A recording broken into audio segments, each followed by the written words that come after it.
Welcome to my how-to video on how to select auto extra dry for every single program that you use. If we turn the machine on and we select any of these programs, we have an option here called extra dry. When selected, it adds on an amount of time.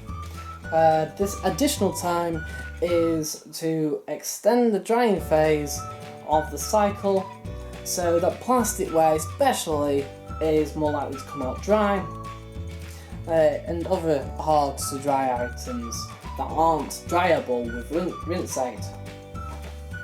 But if you want this option on permanently, there is a way to do it.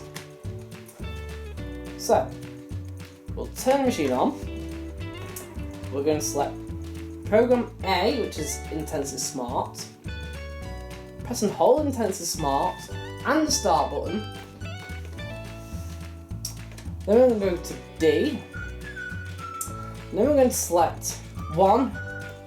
There's only 1 or 0. You want to select 1, press start, and then automatically you'll find that the timer has now gone up for each of the cycles.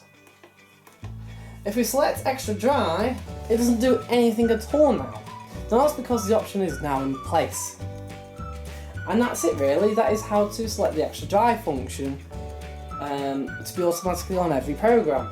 If you want to switch it back off again, simply select the Intensive Smart, press and hold, press start, select D, press quick, or press rinse aid until pre-rinse until it says D00, then press start, and that switches back off again. Thank you for watching this video. I hope you found this video helpful to do your own at home.